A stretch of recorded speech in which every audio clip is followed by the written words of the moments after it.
Voici votre examen de français de Proiectul Idiomas de niveau seuil, niveau B1. Vous allez d'abord réaliser les exercices d'écoute et compréhension. Exercice A. Écoutez cet enregistrement et complétez les espaces que nous avons laissés en blanc avec un mot. Vous allez écouter ce texte 2 fois. Vous avez 30 secondes pour étudier l'exercice.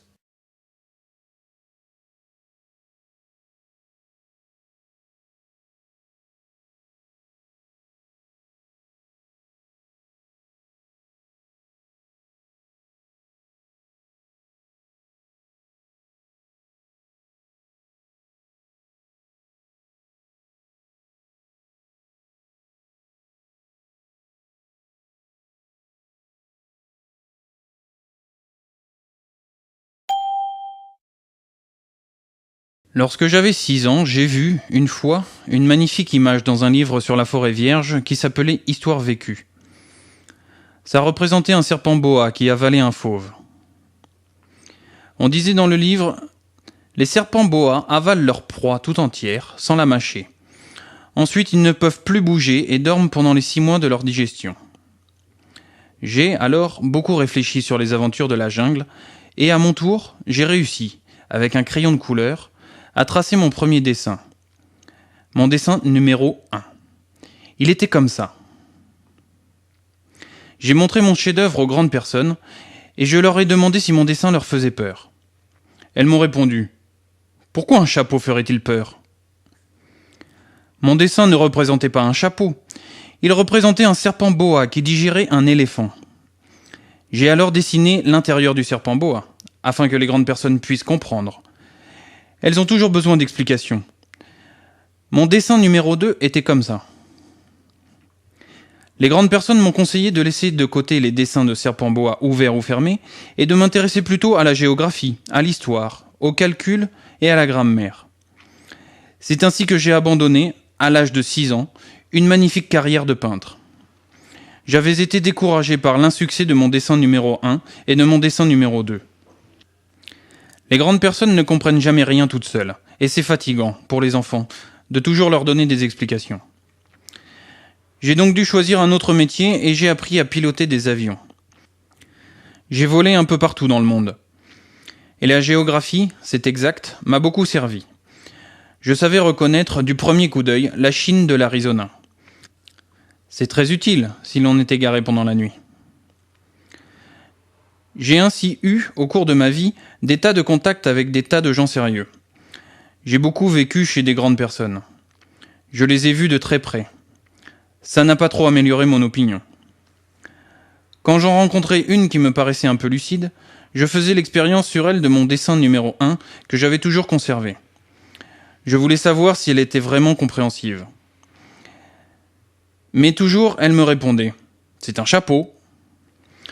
Alors, je ne lui parlais ni de serpent boa, ni de forêt vierge, ni d'étoiles. Je me mettais à sa portée. Je lui parlais de bridge, de golf, de politique et de cravate.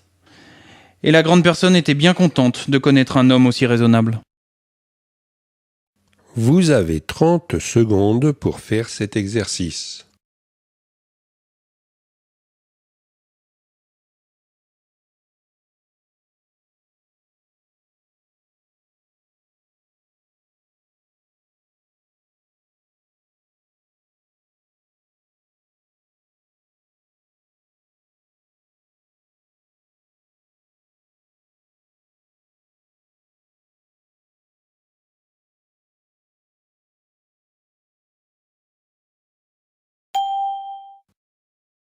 Lorsque j'avais 6 ans, j'ai vu, une fois, une magnifique image dans un livre sur la forêt vierge qui s'appelait Histoire vécue. Ça représentait un serpent boa qui avalait un fauve. On disait dans le livre « Les serpents boa avalent leur proie tout entière, sans la mâcher.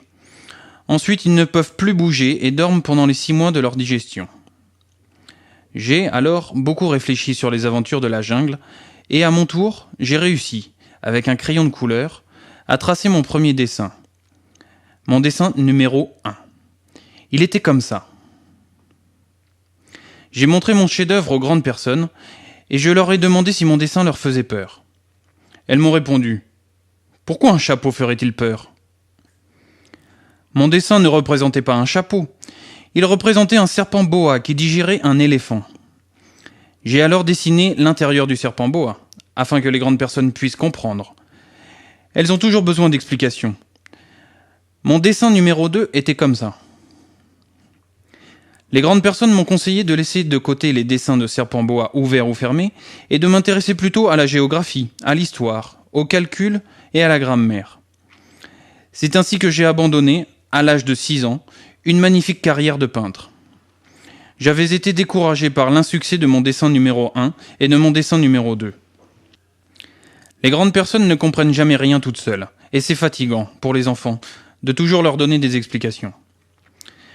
J'ai donc dû choisir un autre métier et j'ai appris à piloter des avions. J'ai volé un peu partout dans le monde. Et la géographie, c'est exact, m'a beaucoup servi. Je savais reconnaître du premier coup d'œil la Chine de l'Arizona. C'est très utile si l'on est égaré pendant la nuit. J'ai ainsi eu, au cours de ma vie, des tas de contacts avec des tas de gens sérieux. J'ai beaucoup vécu chez des grandes personnes. Je les ai vus de très près. Ça n'a pas trop amélioré mon opinion. Quand j'en rencontrais une qui me paraissait un peu lucide, je faisais l'expérience sur elle de mon dessin numéro 1 que j'avais toujours conservé. Je voulais savoir si elle était vraiment compréhensive. Mais toujours, elle me répondait « C'est un chapeau ». Alors, je ne lui parlais ni de serpent boa, ni de forêt vierge, ni d'étoiles. Je me mettais à sa portée. Je lui parlais de bridge, de golf, de politique et de cravate. Et la grande personne était bien contente de connaître un homme aussi raisonnable. Vous avez 30 secondes pour vérifier vos réponses et étudier l'exercice B.